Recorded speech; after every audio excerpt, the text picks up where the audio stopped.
Allez, vous êtes maintenant avec grandautomobile.fr sur Maxi Martinique. La bande AJM et ses experts et ses expertes automoto sont là ce soir à l'hôtel de Batelière. On peut les applaudir bien fort, on peut nous applaudir. On peut s'applaudir en fait. Merci à vous, merci à l'hôtel Batelière qui nous reçoit pour cette émission, comme chaque semaine le vendredi à 19h. Merci à Speedy Martinique et ses 6 centres de réparation. Merci au Crédit Mutuel Anti-Guyane qui est expert en crédit automoto. Et merci à Joe Magazine, le magazine dédié à la joaillerie et l'horlogerie de luxe. Éléonore, je me tourne vers toi, parce que tu as fait un article dedans, on va en parler. Même plus d'un. On va en parler un petit peu tout à l'heure.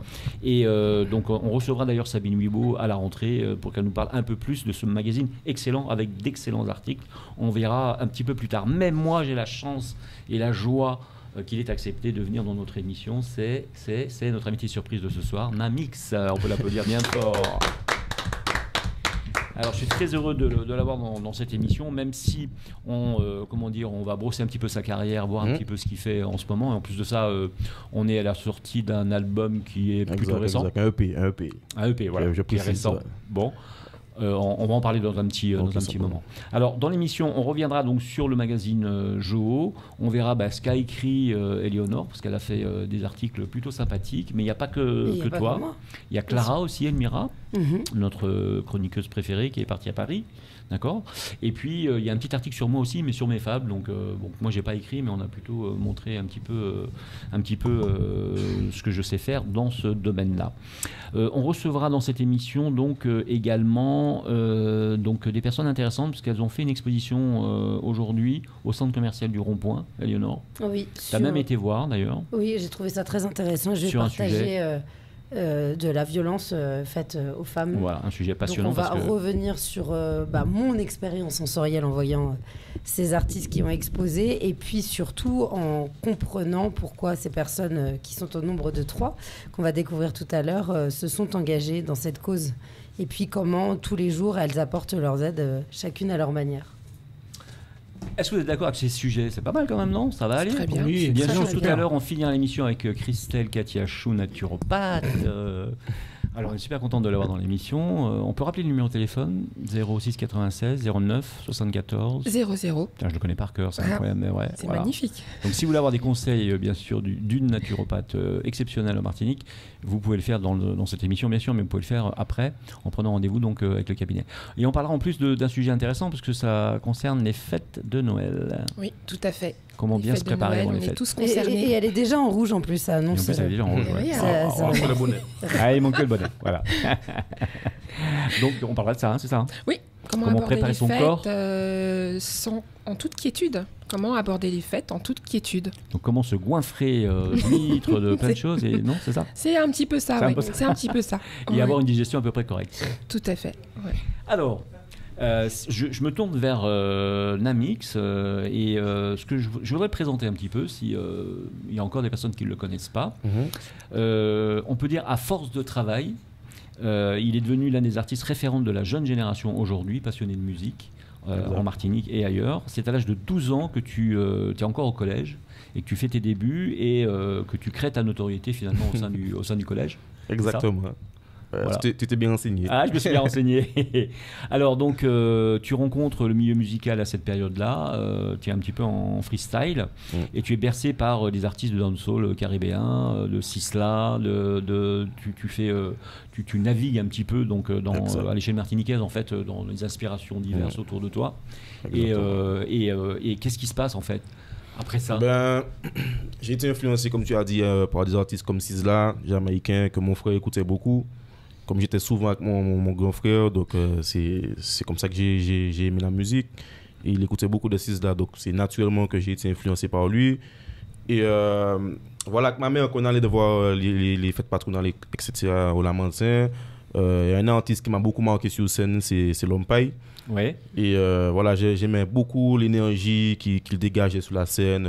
Exemplarité. Voilà, sa manière de partager sa musique avec le public. Ouais. Et c'est un artiste qui aime beaucoup sauter. J'aime bien son énergie.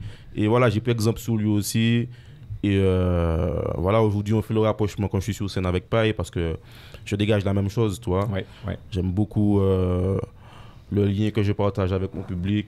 J'aime beaucoup partager la vibe avec mon public. Donc, c'est naturel en moi parce que avant de chanter, j'ai toujours côtoyé, j'ai toujours eu à côtoyer un public. Parce que j'ai fait de la danse traditionnelle. Ouais. Après, j'ai été chef d'orchestre dans un groupe de carnaval. Oui, c'est pas innocent, c'est-à-dire que ça arrive pas comme ça. Il y a du boulot derrière. Non, il y a du boulot. Donc, c'est un truc que j'ai toujours aimé. Et voilà, la foule devant moi, ça me fait pas peur. Au contraire, j'aime ça. D'accord. Alors, début 2020, tu sors ton tube. Et puis, tu accumules à ce moment-là des milliers de vues avec différents titres. Ouais. Et tu deviens vraiment la référence un petit peu musicale des jeunes dans le milieu underground, finalement, on va dire. Après, je ne dirais pas que je suis la référence, parce que je considère aujourd'hui que j'essaie toujours de me créer une place. Mais c'est vrai que ça fait peut-être 2 ou 3 ans, je constate qu'il y a un engouement autour de moi, autour de ma musique, et ça ne peut que me faire plaisir, et ça m'encourage à travailler encore plus, quoi. Alors, ton actualité, là, c'est quoi, concrètement ? Il y a un mois de ça, j'ai sorti mon premier projet commercial, si je peux le dire, c'est un EP. Et c'est après ma signature avec mon producteur Chabin Prod, M. Claude Cabit, que je big up. Donc lui, tu signes avec lui en 2021, je crois, c'est 2021, exactement. Ouais. Donc voilà, Chabin Prod m'a aidé à professionnaliser ma musique. Je le remercie grandement de m'avoir ouvert ses portes.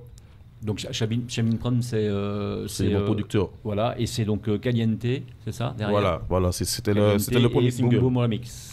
Voilà, Caliente, c'était le premier single. Ouais. Après, on a sorti Boom Boom Remix avec Blikasti qui a plus de 1 million de vues. Ouais. Et voilà, c'est tout naturellement après ce titre-là qu'on a décidé de vraiment signer. Ouais. Et, il a décidé de vraiment me suivre. Et là, on a sorti le EP. Et, je suis en pleine promotion et j'espère que le public adhère mon projet, quoi. À ton projet. Le single Mytho a bien fonctionné aussi. Exactement, avec Dasha. Alors j'aurais aimé que tu me parles un peu de Mytho finalement. Comment c'était venu et comment c'est arrivé en fait. Avant de faire, quand j'ai contacté Dasha, j'avais pas encore d'idée. On n'avait pas encore d'idée, d'ailleurs on se connaissait même pas encore. Ouais. Je l'ai contacté, je lui ai présenté le projet. Elle me suivait déjà, elle aimait déjà ce que je faisais. Ouais. Donc elle a accepté qu'on a eu la séance studio. C'est la première fois qu'on se voyait, c'était au studio. Et avant de poser le son, on a appris à se connaître, on a discuté avant. Mais il faut savoir que ce jour-là, on n'avait rien. On n'avait pas de texte, on n'avait pas de prod, on n'avait rien. On est parti de rien. Et voilà, on est entré au studio après avoir échangé. Et Staniski, c'est le producteur, je ne sais pas si vous le connaissez, il a fait beaucoup de titres. C'est la référence locale, on va dire. Là, on peut parler de référence, Staniski. Il a commencé à jouer la prod et Dasha avait déjà un morceau de texte. Quand je l'ai entendu chanter ça, je lui ai dit on part dessus. Ouais. Et voilà, je me suis adapté à ce qu'elle avait déjà et ça a donné Mytho, quoi. Bon. Alors après, je voulais savoir, vous pouvez poser des questions aussi, hein, je ne suis pas le seul, hein, si vous avez des questions à poser, n'hésitez pas. Surtout pas te couper, moi j'en ai.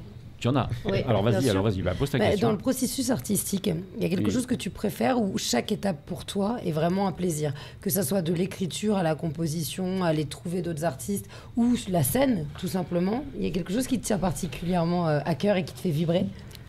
Ce qui me tient à cœur et ce qui me fait vibrer en premier, c'est vraiment la scène. C'est vraiment la scène, c'est le partage avec le public. Parce que comme je l'ai dit tout à l'heure, depuis jeune, je côtoie la scène. Je côtoie la scène depuis jeune, donc c'est en moi en fait. C'est en moi, donc ce qui se passe. Tu crées et tu n'as qu'une envie ensuite, c'est d'aller sur scène. Voilà, créer c'est bien. Créer c'est bien, écrire c'est bien, mais ce que je kiffe le plus, c'est vraiment l'exercice de la scène, quoi. C'est la scène, donc le rapport avec le public sûrement. Le rapport avec le public. Je peux chanter devant 2 personnes comme devant 10 000 personnes et toujours le même plaisir. Mais dans ta famille, il y avait des musiciens, des chanteurs? Oui, mon père, je ne dirais pas que les chanteurs, mais je pense que j'ai pris un peu de lui en fait, parce que quand on allait dans les fêtes de famille, il aimait amuser la galerie avec un micro, il aimait chanter et tout, donc je pense que j'ai pris aussi de lui, quoi. Ils t'ont encouragé, ça n'a pas été un frein quand tu as décidé de faire ça? Encouragé c'est beaucoup dire, parce que je vivais avec ma mère quand j'étais plus jeune, et elle aurait préféré me voir derrière un bureau, et comme j'ai commencé très jeune, j'ai commencé au collège, elle ne me prenait pas déjà au sérieux, et elle ne me poussait pas, elle ne me dirigeait pas vers la musique. Tous les parents, ils veulent que les enfants ils finissent les études, voilà, ils ont peur de ça, c'est normal. Hein. Voilà, c'est la sécurité. C'est la sécurité, mais moi je savais déjà ce que je voulais faire, c'est la musique. Après, j'ai pas mis l'école de côté, je suis quand même allé à l'école, etc. Bon, aujourd'hui, j'ai tout mis de côté parce que j'avais mon entreprise de coiffure. J'ai mis ça de côté pour vraiment me concentrer sur la musique. Mais tu sais que tu es capable de faire autre chose. Oui. Moi, j'ai une question. Comment est-ce que tu te vois plus jeune, c'est-à-dire donc au collège, comment tu te décris? Tu as commencé à 12 ans. Tu me parles de la musique ou Ah non, je parle de l'homme en question. L'homme. Le jeune homme devenu homme. Quand j'étais jeune, déjà, j'aimais pas aller à l'école. J'étais très turbulent, je vais pas mentir. Hein. J'étais très turbulent, j'ai beaucoup fait souffrir ma mère. D'ailleurs, je lui ai dédicacé un morceau sur mon EP. Donc, je me dirais comme ça, un élève. Un peu comme un mea culpa. Oui. Un élève très turbulent, mais qui savait quand même où il allait, quoi. De toute façon, il y a plein de gens dans la vie qui sont autodidactes. Hein. Il y a des gens qui aiment l'école, il y a des gens qui n'aiment pas l'école. Je crois qu'il faut arrêter ce système où 80% des gens doivent être bacheliers. On a connu ça à une certaine époque. Et voilà. Après, pour parler de l'école, ce que j'ai appris à l'école, c'est parce que ce que je fais. Par exemple, j'ai parlé du salon de coiffure, j'ai mon diplôme, j'ai tous mes diplômes de coiffeur. Ouais. J'avais mon entreprise, j'ai décidé d'arrêter parce que je voulais me concentrer sur la musique. C'est vraiment uniquement pour se consacrer sur la musique. Voilà, oui, parce qu'au bout d'un moment, je pense qu'il faut faire un choix et vraiment se concentrer sur un objectif. Et moi, je voulais faire de la musique, donc je me suis dit, bon, j'arrête pendant 2 ans, on va voir ce que ça donne. Si ça donne, tant mieux. Si ça marche pas, au moins pas de regret. Voilà, pas de regret. Si ça marche pas, je sais toujours quoi faire, donc je pourrais me rediriger dessus. Ouais. Alors, le dernier single que j'ai écouté, moi, c'est Ma Jolie. Avec Marginal. Alors, je voulais savoir d'où pareil, comment ça t'est venu. Est-ce qu'il y a une histoire derrière ou est-ce que c'est juste de l'inspiration? Il n'y a pas forcément d'histoire quand j'écris des sons. Par exemple, Ma Jolie, c'est avec un ami, Marginal. C'est un artiste que je trouve très fort. Ouais.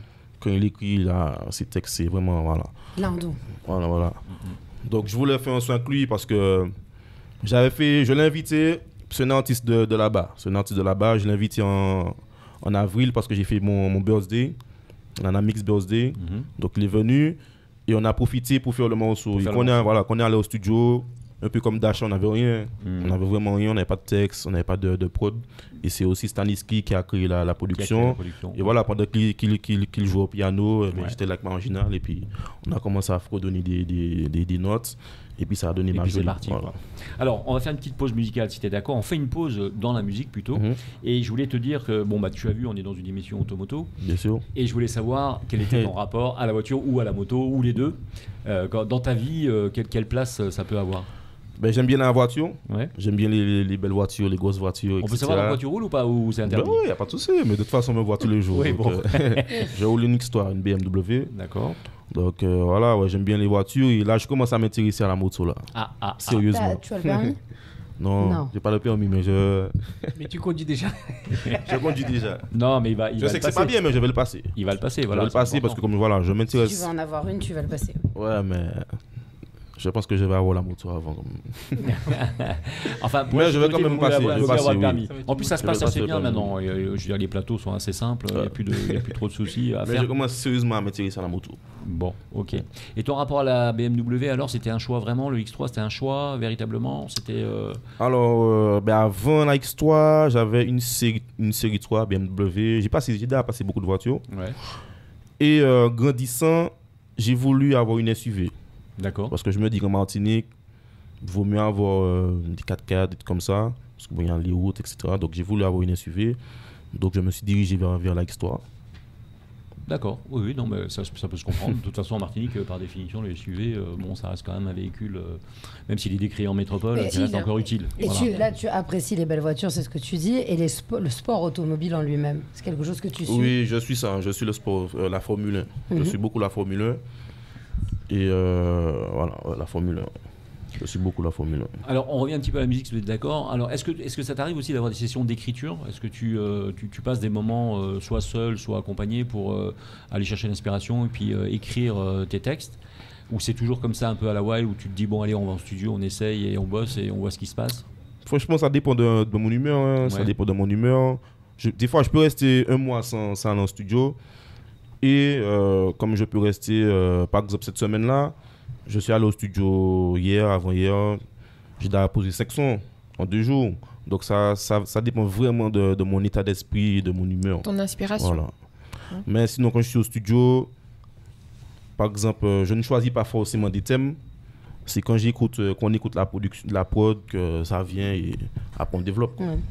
Et le style musical, alors, tu restes dans ce style musical. Bon, pour l'instant, ça marche, il n'y a pas besoin de trop d'en sortir. Mais est-ce que tu comptes te laisser influencer par, je sais pas, par la Jamaïque, parce qu'on en parlait un peu tout à l'heure, par la Jamaïque, par l'Afrique, en ce moment, il y a des tendances quand même.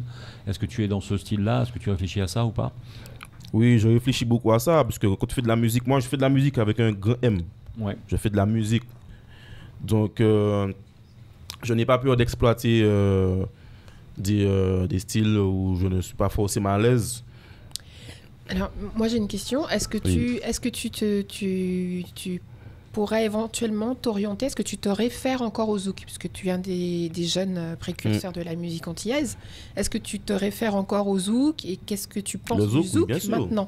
Est-ce que tu penses qu'il va survivre? Le zouk, je suis obligé de me référencier au zouk, puisque le zouk c'est à nous.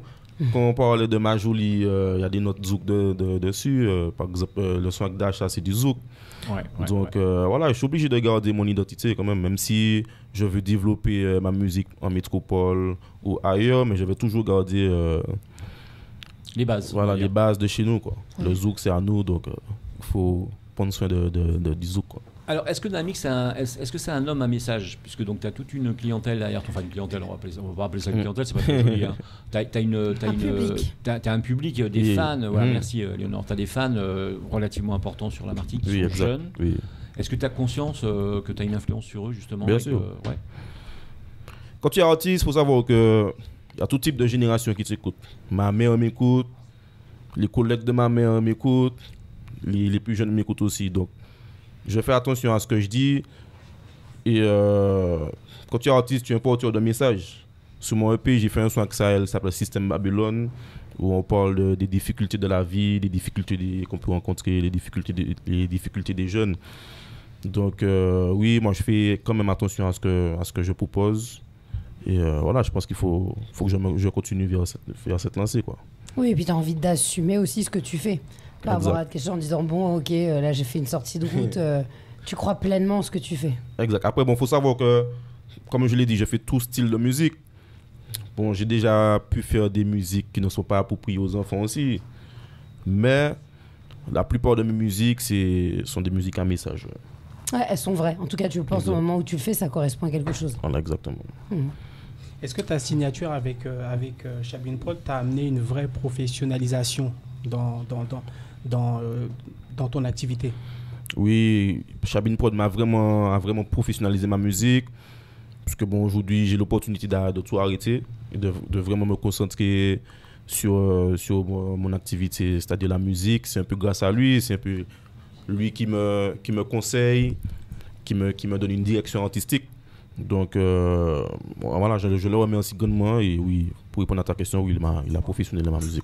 Oui, il aurait dû être là d'ailleurs ce soir, hein, normalement, puis ils n'ont pas pu, hein, malheureusement. On fait un petit coucou aussi à Lorna qui aurait dû être là aussi. Ouais, big up Lorna, big up Seb. Voilà. Quand tu fais de la musique, c'est toute une équipe. Et tu leur dis de venir, elles sont ici chez elles. Hein. Pardon? Tu leur dis de venir, elles sont ici chez elles quand elles sont. Ah ben, alors avec plaisir, pardon, bien sûr. Je vérifie parce que tout le monde. Il y a 15 personnes devant la porte, c'est qui? Tu sais, les amis, des invités. De toute façon, en général, les artistes qui viennent, ils reviennent généralement quand ils ont de l'actualité. Oui, donc, dès qu'il y a de l'actualité, on sera là. Ça fait plaisir. Avec plaisir, véritablement. Eh bien, je vous demande, si vous êtes d'accord, d'applaudir Naamix. On a été très, très heureux de te recevoir. Merci encore. C'est moi qui vous remercie de m'avoir invité. Merci d'être venu.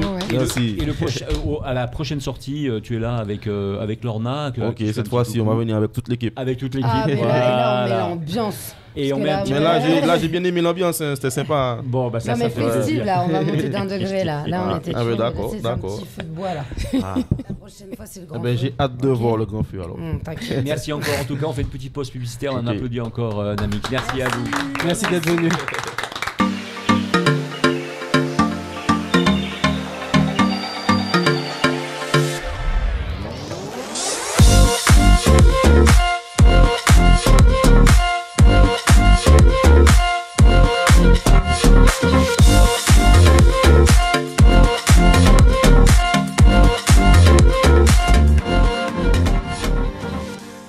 Allez, on est de retour avec grandautomobile.fr et nous sommes sur Maxi Martinique, bien sûr, avec la bande AJM et ses expertes et ses experts automoto. On peut s'applaudir bien fort.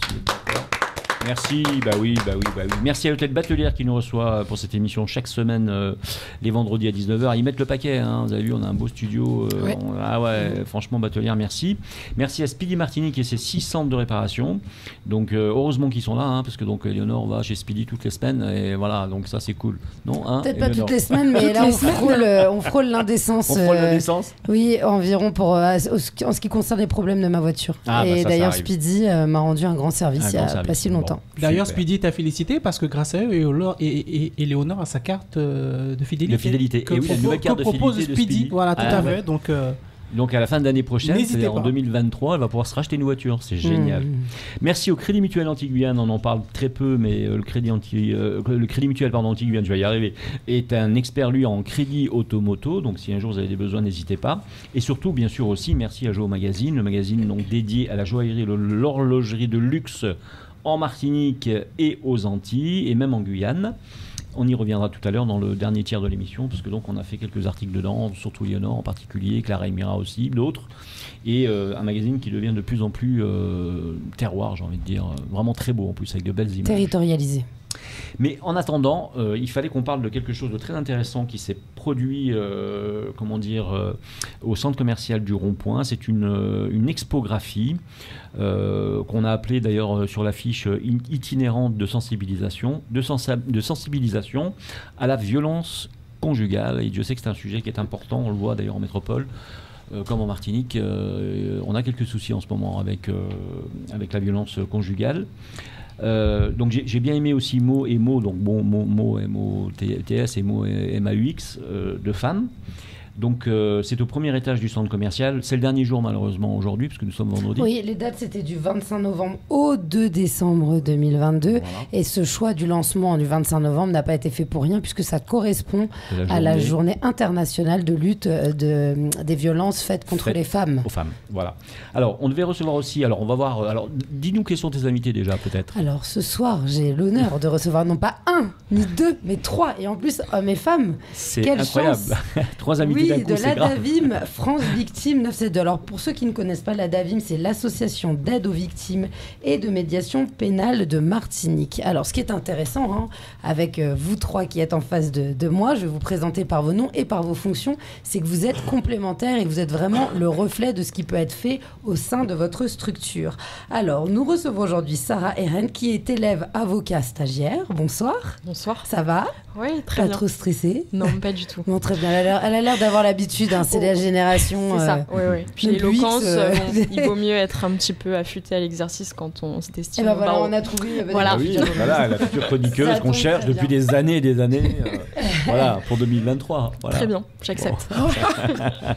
Et donc à ses côtés, il y a Ruth Tali Contrôle, qui est la directrice de l'ADAVIM France Victimes Martinique. D'accord. C'est un sacré poste, ça. Oui, tout à fait. La responsabilité de représentation. Il faut pouvoir porter la parole et puis le message de ce que représente votre structure. Oui, bien sûr. Alors, vous avez des micros qui sont directionnels, donc il faut savoir qu'il faut s'approcher très très près du micro. Voilà. D'accord. Comme si vous alliez manger une glace. Oui.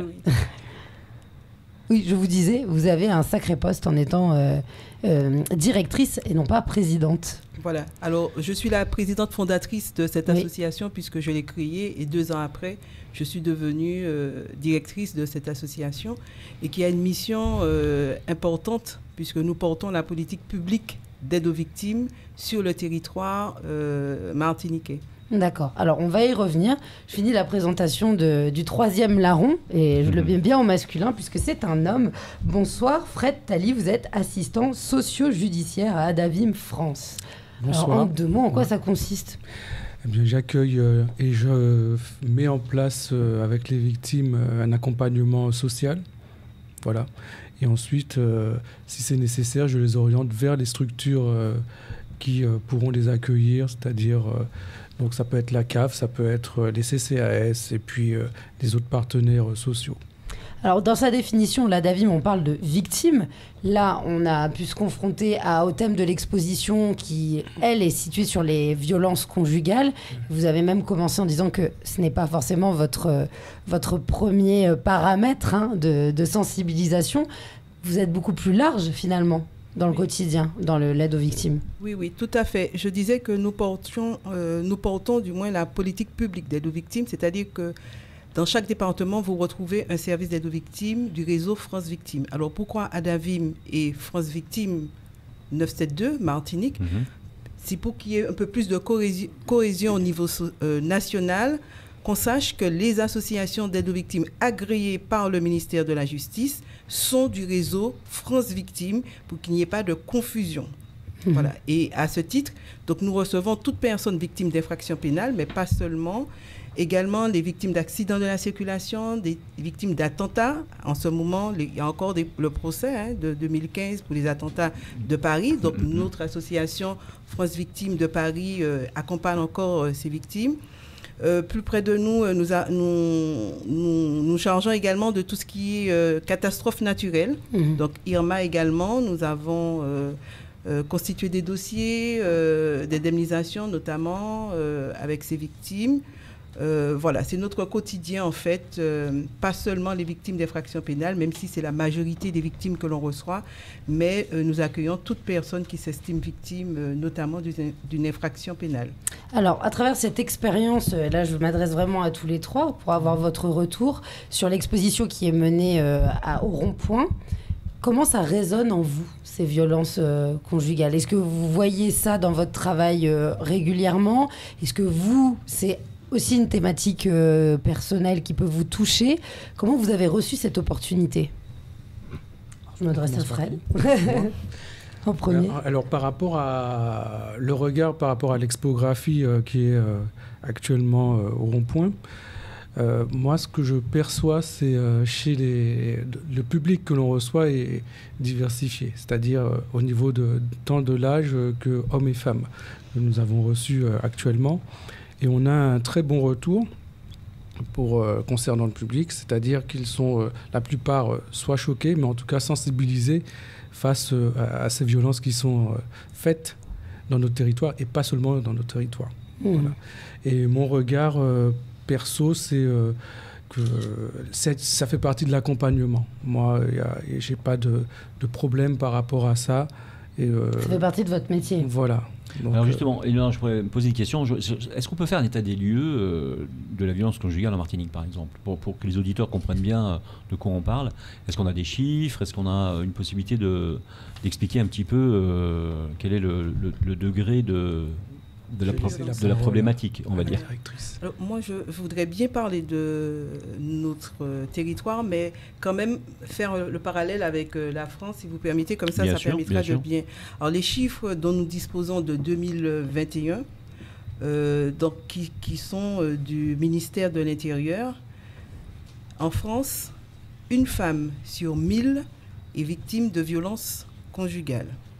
Les territoires les plus touchés sont la Seine-Saint-Denis, le Nord. Viennent ensuite 3 territoires ultramarins, donc la Guyane avec 7 pour 1000 habitants, la Guadeloupe et la Réunion 7 pour 1000 et la Guyane 10 pour 1000. Nous, en Martinique, d'après les chiffres de l'Observatoire territorial des violences faites aux femmes, l'année dernière, nous étions à 0,95 pour 1000 habitants. Et ce sont des violences déclarées, c'est-à-dire que là, on est vraiment sur les gens qui ont réussi à parler et c'est le haut de l'iceberg. Tout à fait. Si je ne m'abuse. Oui, c'est ça la problématique et c'est aussi ce à quoi sert une sensibilisation, c'est pouvoir délier la parole. Tout à fait. D'ailleurs, nos témoignages, nous avons un petit livre d'or et il y a beaucoup de personnes qui accueillent favorablement, non pas parce que la violence, elle existe, mais pouvoir mettre à la portée du grand public ces images parfois choquantes qui peuvent bouleverser l'état d'esprit finalement aussi. Voilà. Oui, mais c'est fait pour ça. En plus, et nous avons également des panneaux pédagogiques. Donc, qui expliquent un certain nombre de choses, pas simplement les photos. Moi, j'aimerais intervenir parce que donc, en naturopathie, je reçois énormément de personnes, adultes ou enfants, qui ont été très échaudés par un traumatisme émotionnel, des coups ou même ne serait-ce que d'ordre psychosomatique lié à la perte de quelqu'un ou même une agressivité verbale. Est-ce que je peux les envoyer vers vous ? Oui, tout à fait. Nous proposons une prise en charge globale et pluridisciplinaire. Donc, dans notre équipe, vous allez retrouver des psychologues qui peuvent prendre en charge la victime, quel que soit le stade auquel elle se présente. Ça peut être un choc émotionnel, un stress post-traumatique par rapport à l'événement. Nous avons également des juristes qui sont formés au droit pénal. Nous avons des travailleurs sociaux, comme Fred Tali. Le but, c'est vraiment de permettre à la victime d'intervenir au plus près des faits et de l'accompagner tout au long de la procédure judiciaire pour la permettre de se restaurer et de sortir le mieux de cette épreuve. Oui, vous permettez d'éviter une carapace déjà. C'est ça. Permettre à la personne d'évoquer son vécu tout en étant accompagnée. C'est ça, tout à fait. Alors, Sarah, si je ne me trompe pas, vous êtes étudiante actuellement. Oui. Vous finissez vers la fin pour devenir avocate. Vous faites partie donc d'une génération plus jeune. En arrivant ici, en vous confrontant lors de ce stage d'accompagnement, vous avez découvert des choses. Est-ce que dans votre génération, vous avez l'impression qu'il y a une amélioration ? Est-ce que vous étiez étonnée ? Comment vous avez perçu ces messages qui sont douloureux ? Alors, je pense que pour le coup, la jeune génération est quand même relativement sensible à ce sujet, sensible aussi par rapport au réseau, je pense qu'il y a une libération de la parole aussi de la femme, notamment qui s'est déclenchée il y a quelques temps maintenant. Donc, sensibiliser, on l'est.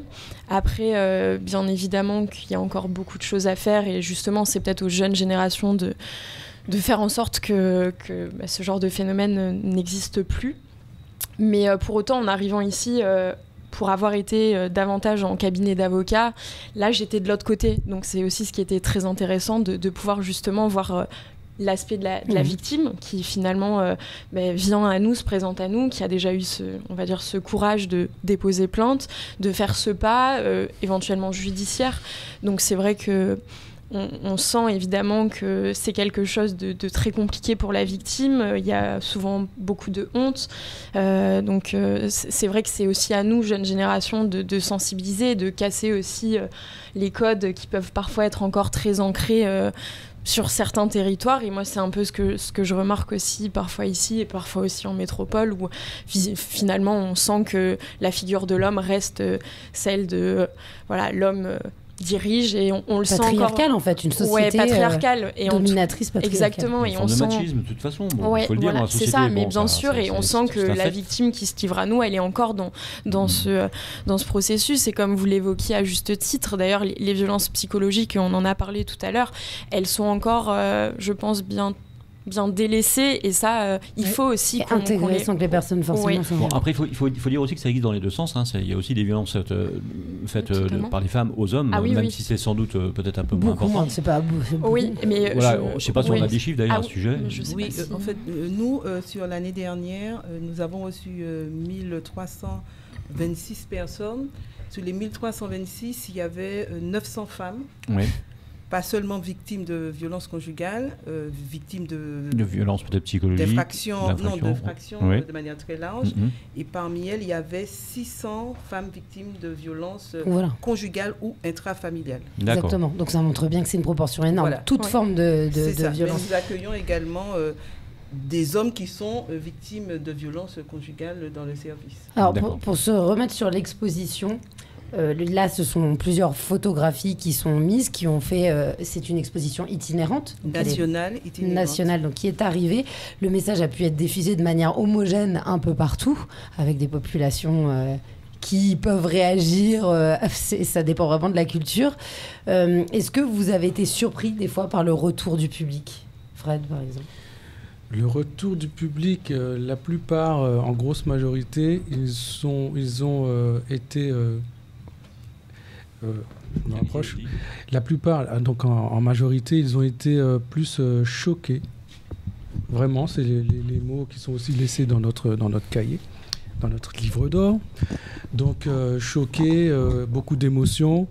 Et en même temps, ça leur a permis de voir la brutalité et la réalité du quotidien que traversent les victimes, donc les personnes, les Martiniquaises, au quotidien dans les foyers. Donc voilà, donc chacun est dans son foyer, on consomme, on achète.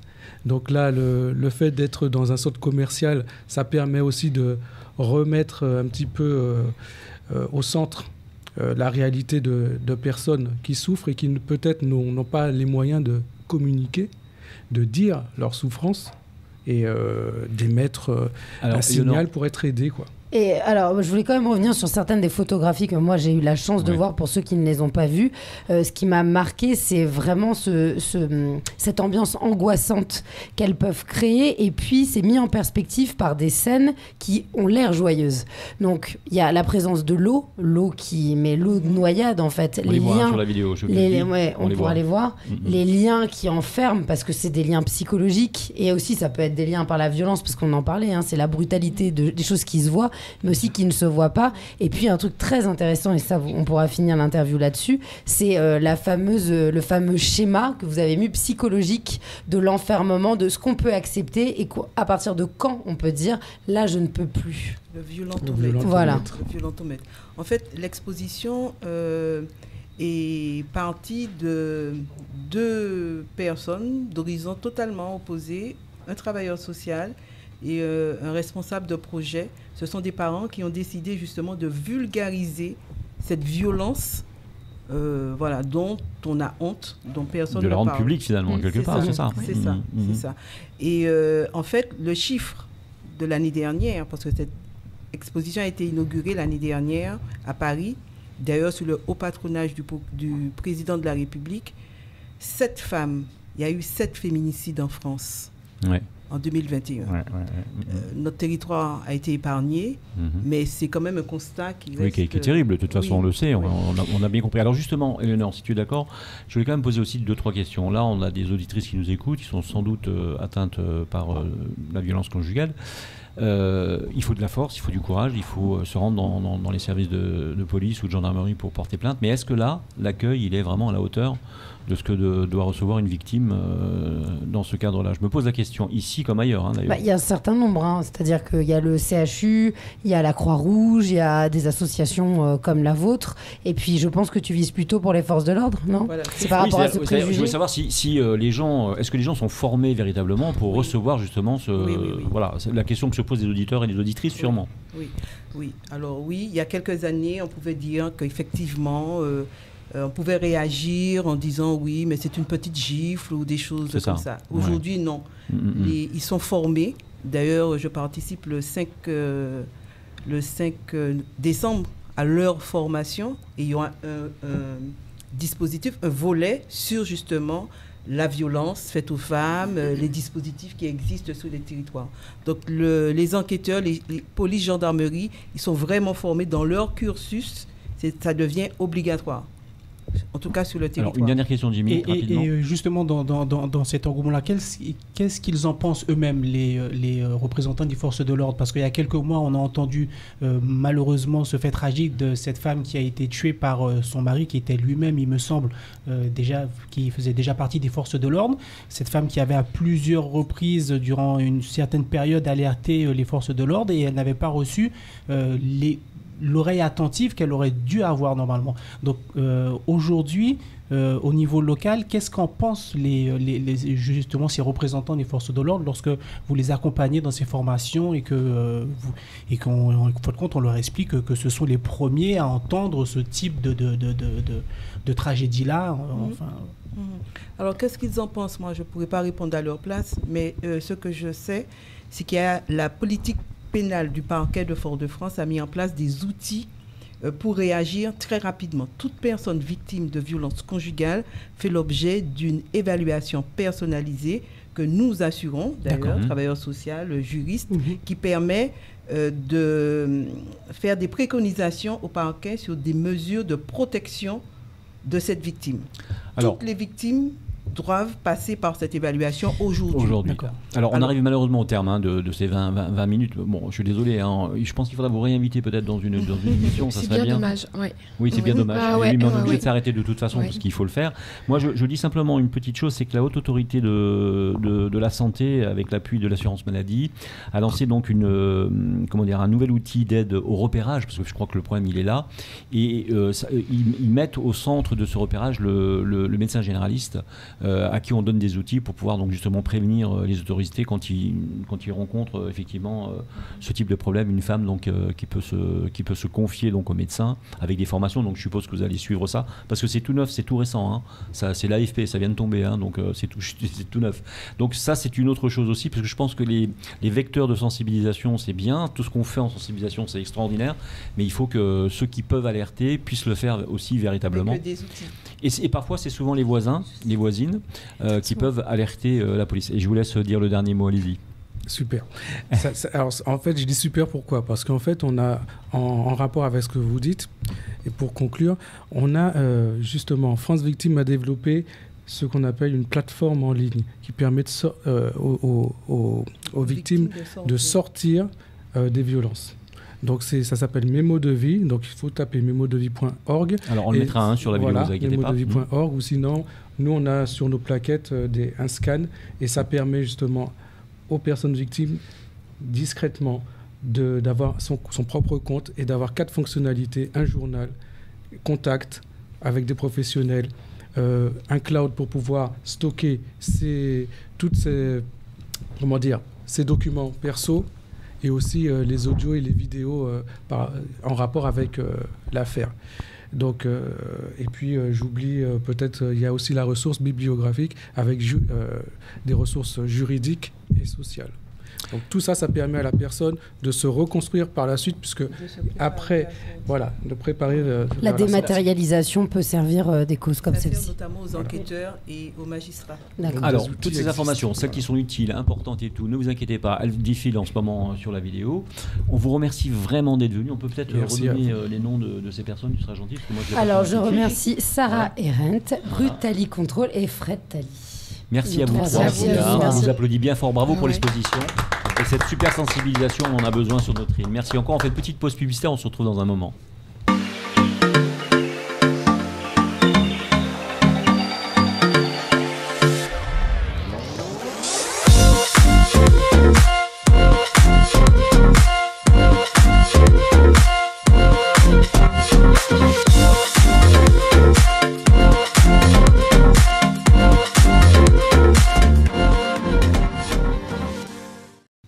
Allez, vous êtes de retour avec grandautomobile.fr sur Maxi Martinique, avec la bande AGM et ses expertes et ses experts automoto. On peut s'applaudir bien fort. Merci beaucoup. Merci à l'hôtel Batelière qui nous reçoit pour cette émission chaque semaine. Vous le savez, les vendredis à 19h. Merci à Speedy Martinique. Merci au Crédit Mutuel. Merci à Joe Magazine, dont on parlera plutôt la semaine prochaine. Tout simplement parce que donc, on a beaucoup d'invités aujourd'hui. Le temps passe. Donc on reparlera de Joe qui est notre partenaire. Donc on en parle de toute façon toutes les semaines. Mais on fera un vrai point la semaine prochaine sur ce magazine, comme on l'a dit en début d'émission. On a un peu bouleversé à cause de Christelle Katiachou, en fait, teinturopathe. C'est elle qui nous a bouleversé notre émission. Voilà. Je suis comme ça, moi. Je propose des choses sur les autres. Très bien, très bien. Si vous êtes d'accord, Éléonore et Jimmy, je ne sais pas comment vous allez passer vos fêtes, si vous êtes archi branchés sur l'alimentation ou la suralimentation. Non, pas du tout. Tu poses la question, tu veux qu'on réponde ? Oui, bah oui. Mais on aime les bonnes... Déjà, je vais répondre à la place de Jimmy. Ouais. Alors moi, je me coiffe, je mange, je remange et je Non, c'est pas vrai. Non, c'est pas vrai. Avec cette qualité de ne pas prendre de poids. Ouais, mais alors, en fait, il y a un secret derrière ça. Attends, si tu es d'accord, Christelle, on va leur poser des questions un peu importantes. Quel est toi, Éléonore, c'est Noël, c'est le 24 au soir. Dis-moi. Elle a décoché le micro, je ne dis pas comment. On vient de faire un truc sur les violences conjugales, elle me fait peur. Le 24 au soir, quel est ton repas ? T'es avec ton chéri. Quel repas tu fais ? Mais non, mais déjà, Noël, c'est en famille. Oui, d'accord. Avec ton famille. Donc, avec ton chéri, en famille, voilà. alors, un repas type, eh bien, moi, je compte me faire plaisir, mais je priorise toujours, c'est-à-dire que je déteste sortir de table en ayant l'impression qu'il faut que j'aille vomir parce que j'ai un trop-plein. Je déteste ça. Moi, ce que j'aime, c'est choisir les aliments pour lesquels j'ai un coup de cœur. Ouais. Et il y a un truc que pendant l'année, je ne m'autorise pas à manger par valeur, par conviction contre la souffrance animale. Pourquoi tu me regardes ? Mais que j'adore parce que j'ai un membre de ma famille qui le fait extrêmement bien, c'est le foie gras. Ah. Et en fait, moi, à Noël, je dis, toute ma famille le sait, ils peuvent faire tout ce qu'ils veulent comme plat salé, machin. Si j'ai mon foie gras avec le petit truc de mangue à côté ou les oignons confits, je suis très heureuse et après, je pourrais passer directement au dessert. Voilà, ça, c'est mon kiff de Noël. Pas très cool pour les canards quand même, hein. Bon, bref. Hein, donc, non, c'est pas cool du tout. Cool, hein, mais à chaque fois que je mange, je me dis, je suis désolée. Je l'entends couiner et je mange quand même en me disant, qu'est-ce que c'est bon, un bon vrai foie gras. Jimmy, voilà, désolé les véganes, je suis désolé. T'as deux merveilleux gamins à la maison, t'as une femme splendide, voilà. Alors bien sûr tu vas faire ton 24 en famille, sûrement. Oui, comme la alors plupart ton repas nous, idéal, c'est quoi? On va dire que traditionnellement dans la famille, ça se passe avec mes beaux-parents et c'est en général c'est des huîtres. Ouais, pas mal. Des huîtres, escargots. Le cochon, non, pas cochon. Ouais, c'est vrai qu'il y a la moitié des cochons fuient. Le lendemain, à partir du 15 décembre, mais quand même. Le lendemain, en repas de midi, ouais, mais le soir en général, ouais, c'est ça, ouais, c'est huîtres, des huîtres, du foie gras également, des escargots. Bon.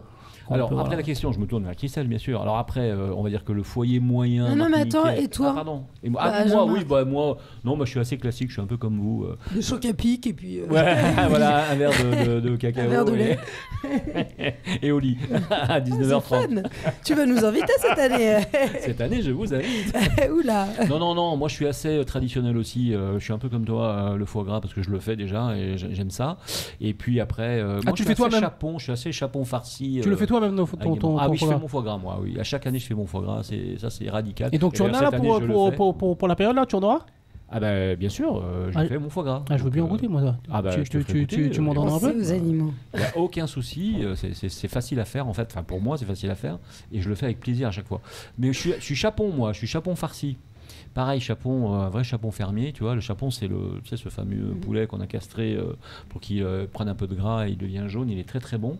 Oui, alors Christelle, la pauvre, elle est en train de tomber dans les pommes. Ouais, non, pas du tout. Non, j'écoute avec patience. Oui, tout à fait. Bon. Ouais. Voilà, farci, puis un peu de marron pour dire que... c'est chouette ça. Voilà. Puis attends, il y a aussi les pâtés. Moi j'adore les pâtés. Le boudin. C'est traditionnel. C'est vrai que c'est plus... C'est ce que moi je peux manger toute l'année. C'est pour ça que je parlais du foie gras que je m'interdisais en général. Pas Noël sans le jambon de Noël. Petit moment, le jambon de Noël. Tu manges déjà toute l'année, toi. Il n'y a pas que moi. Oui, mais moi j'en mange déjà, toute l'année. À chaque fois qu'on se voit, dans des émissions, tu dis ouais, Jimmy, machin. Jimmy, donne-moi ton chocolat. Donne-moi ton chocolat. Non, tu as le tien. Voilà. Parce que tu vois là, t'as les deux gros. Moi le mince là, regarde, tu vois. Voilà, moi je mange pas de chocolat. Je joue avec. Alors personne me demande comment Madame Chou mange à Noël. Alors attends, mais on y arrivait à toi. D'accord. Il y arrivait, mais c'est parce que je l'ai stoppé pour savoir, sinon il n'allait pas parler. Et là je me tourne vers toi, qui est déjà apprêté comme pour la soirée du 24 décembre. Et sans le faire exprès. Mais c'est bien, en tout cas, elle est merveilleuse, Christelle. Alors Christelle, oui, deux questions. La première, qu'est-ce que toi, tu manges à Noël, bien sûr, quand tu es sûrement en famille aussi. Et la deuxième question, c'est si moi... Et parce que c'est à peu près sûr que ça va arriver, je vais manger comme un sagouin. Ouais. Qu'est-ce qui va m'arriver après minuit? Qu'est-ce que je peux faire pour me sortir de mes histoires alimentaires? Alors la première question, c'est qu'est-ce que tu manges déjà? Qu'est-ce que je mange? Alors déjà, je vois plutôt mon frère manger ses huîtres. Oui. Je vois ma mère accueillir la famille et la famille étant grande, et on fait des fois des barbecues ou du cochon, le cochon de Noël. Oui. Voilà. Alors moi, j'apprécie cette festivité simplement en voyant les gens se faire plaisir.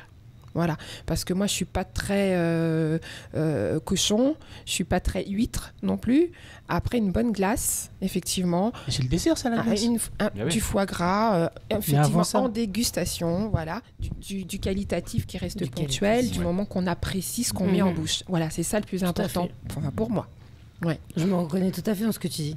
La semaine prochaine, on aura un invité intéressant parce qu'il fait des écrevisses. Moi, je suis assez écrevisse aussi à Noël. Donc, quand ils sont locaux et quand ils sont faits ici, bien sûr, parce qu'ils sont vraiment très très bons, on verra ça la semaine prochaine. Mais le poisson aussi, non, peut-être à Noël pour beaucoup de Martiniquais. Ça dépend des goûts de chacun. Ouais. C'est encore une fête très familiale, donc chacun trouve ses repères avec l'historique qui convient. Les grands-parents, les arrière-grands-parents, le chanter Noël, avec ou sans champagne. Donc, il faut que ça se fête, en tout cas. Ouais.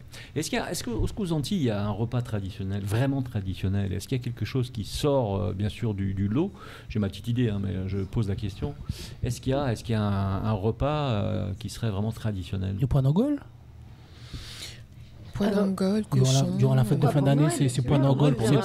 La veillée de Noël, le boudin. Le 24 pois d'Angole, cochon, le boudin, les pâtés. Il y a beaucoup de choses sur les tables. Ouais. Ah oui, beaucoup de choses. Parce que c'est une réunion qui est vraiment familiale, et puis les familles étant initialement nombreuses, c'est le moment aussi d'une collectivité, un rassemblement. Donc vraiment, il y a de tout. Ouais. D'accord.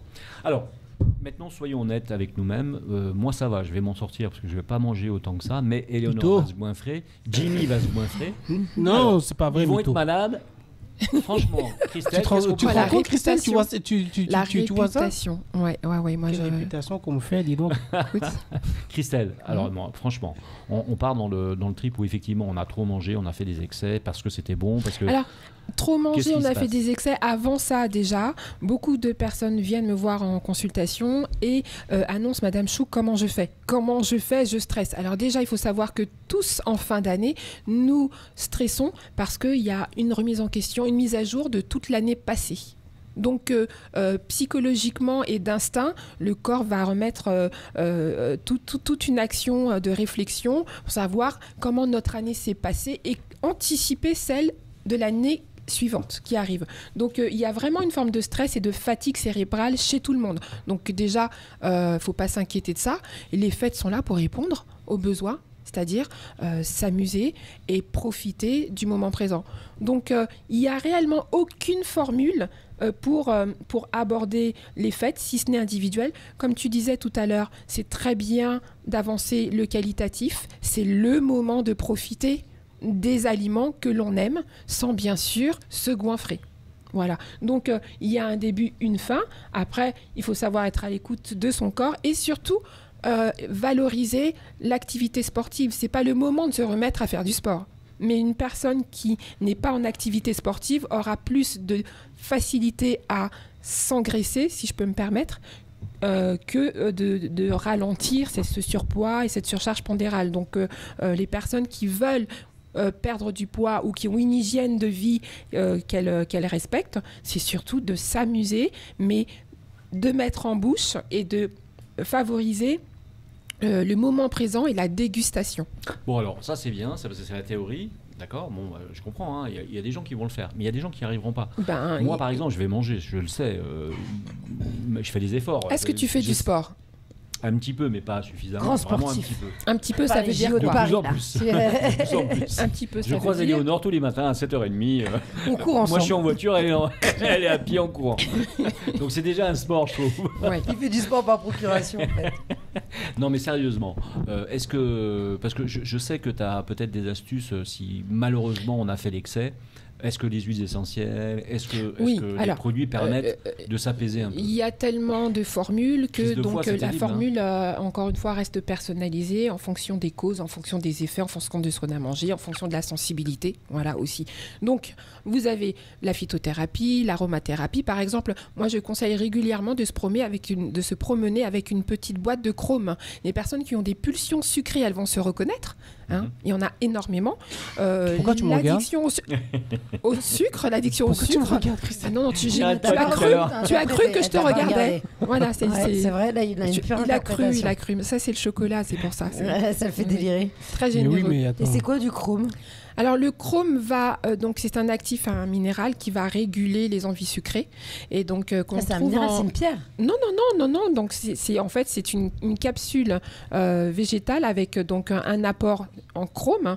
Le chrome là, c'est l'actif qui va réguler les pulsions sucrées. Et t'achètes ça en pharmacie ? En pharmacie ou en magasin bio. Voilà. Donc ça en plus. Et puis préparer aussi les festivités. Ça se prépare, c'est-à-dire que d'avance, il est bon aussi de préparer l'estomac à recevoir tout ce qu'on va manger en évitant de trop solliciter le système digestif qui, lui, se fatigue quand on mange beaucoup de viande, quand on mange toute l'année, quand on mange beaucoup de viande, quand on mange beaucoup de poisson, quand on mange beaucoup de sucre, quand on mange beaucoup de sel aussi. Parce que tout le système digestif sollicite l'énergie du corps.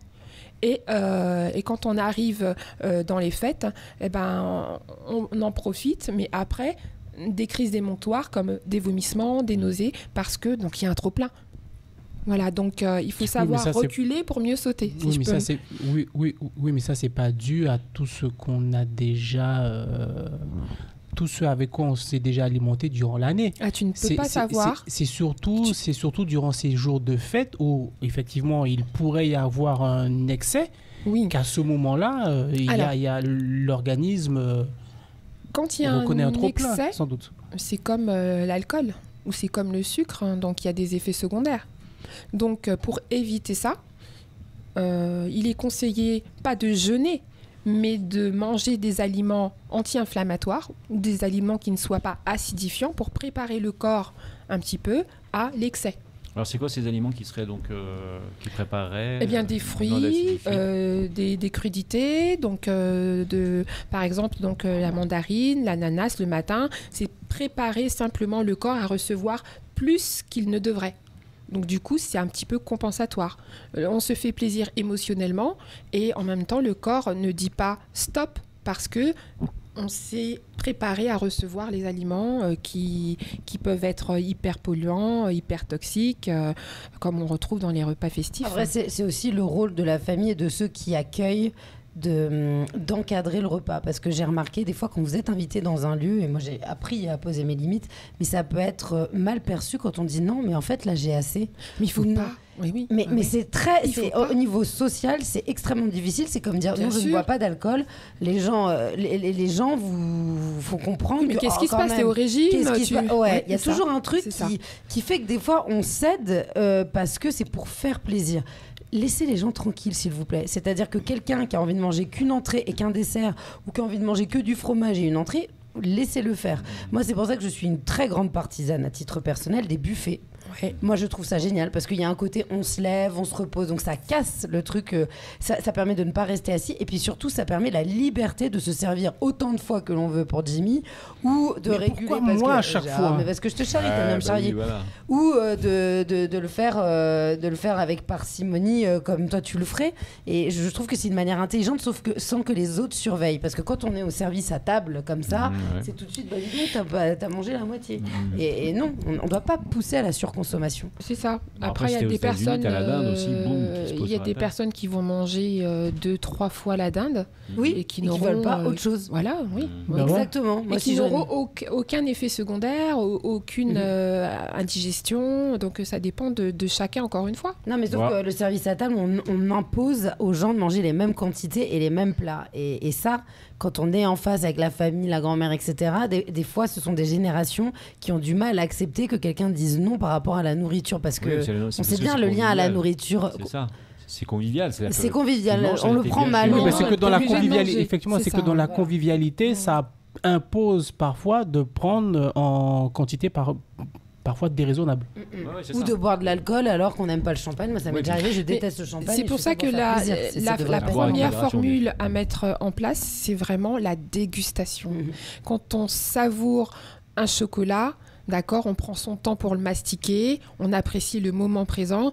Le fait d'apprécier, c'est pas une interdiction. C'est pas non plus, on n'est pas non plus dans le jugement. On apprécie ce morceau de chocolat. C'est pas parce que le chocolat est dans l'excès. Enfin, c'est tout est dans l'excès. Oui, d'ailleurs, tout à l'heure, il mangeait du chocolat. Je lui ai pris un chocolat. Ouais. Voilà. Parce que je refuse de ne pas succomber à un rocher. Oui, donc tu as mangé un chocolat alors. Oui, mais parce qu'on est Noël aussi, c'est Noël. Tu as mangé un chocolat. Qui n'était pas le sien et qu'elle a fortement et qu'elle a très fortement apprécié. Demain, il y a une grève ou une révolution, je sais pas. Après, je fais du sport. Oui. D'accord. Après, j'applique aussi le qualitatif. Donc, c'est pas le chocolat qui va me faire grossir ou me retrouver dans du diabète de type 2, parce que ça reste du qualitatif et que j'ai apprécié le moment présent. Moi, peu importe, une amie qui me dit toujours 1 n'est pas 2, 2 n'est pas 5, 5 n'est pas 10, 20 n'est pas 30, 30 n'est pas 60 et 60 n'est pas 300. Dans le sens, tu peux manger une fois ce que tu as envie de manger. Si tu ne manges pas tous les jours, parce que tu sais que c'est un excès, c'est pas ce qui va te faire grossir ou ce qui va te faire maigrir. Alors, mais pour nos auditeurs et nos auditrices qui nous écoutent, donc finalement, est-ce qu'on pourrait essayer de dessiner un repas qui serait festif, mais qui serait raisonnable, on va dire, pour pas faire des non, fois je dirais non, parce que la fête, elle est faite pour ça. Les festivités font partie et feront toujours partie et ont toujours fait partie de notre quotidien. Les fêtes sont là pour s'amuser. Le souci, c'est que moi, j'ai l'impression de tout le temps faire la fête. Donc, tous les week-ends, j'ai une excuse à partir du jeudi jusqu'au lundi. Ouais, mais c'est morphologique. Elle a encore nickel. Ouais, mais c'est vrai. Non, c'est vrai qu'Éléonore, à ce niveau-là... Je prends 1 kilo. Non, je prends 100 grammes de viande, je prends 1 kilo. Non, mais attends, c'est une question. Non, mais pas du tout. C'est que, si, bien sûr, comme tout le monde. Sauf que c'est une question de compensation, de rythme de vie, et puis ensuite d'âge, et. Enfin, t'as plein de choses. Et puis, quels sont nos objectifs aussi dans notre propre vie, hein, donc c'est pareil.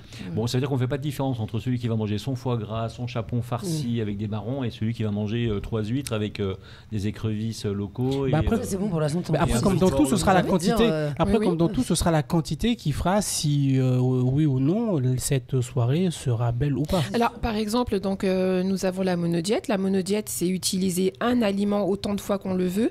On peut utiliser une journée de monodiète qui normalement se prépare, parce que c'est une cure qui doit être encadrée.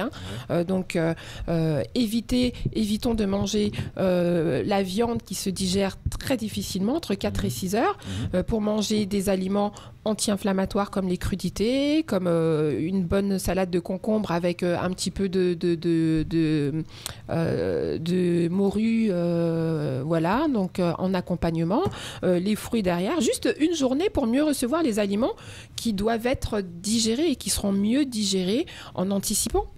Mais il ne faut surtout pas se sentir coupable de manger ce qu'on va nous proposer, au contraire, puisque c'est un moment festif et ponctuel.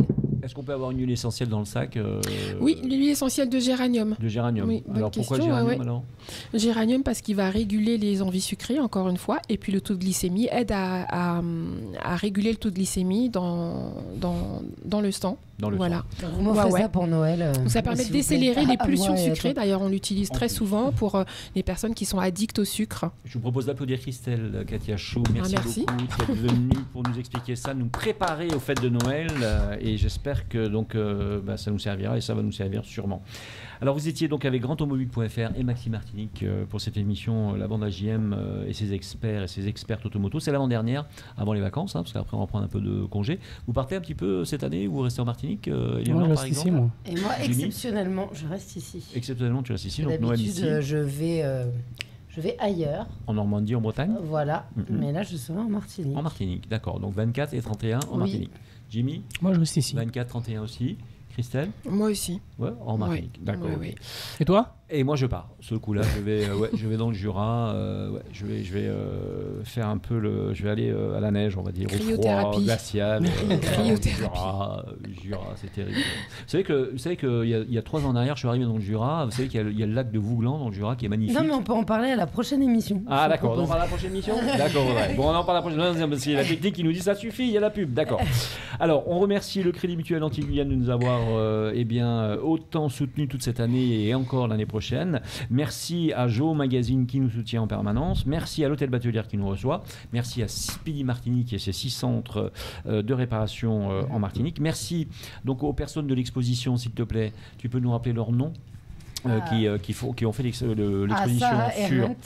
Ruth Tally Contrôle et Fred Tally. Voilà, sur la violence conjugale, l'expographie itinérante de sensibilisation donc, à cette problématique. La DAVIM France Victime 972, enfin 972 Martinique. On remercie bien sûr Namix qu'on a reçu en début d'émission avec ses super titres et puis donc qui reviendront nous voir d'ailleurs dans pas longtemps Namix pour toujours parler de musique.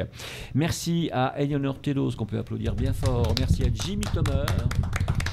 Merci à Christelle Katiachou, naturopathe, que vous pouvez donc bien sûr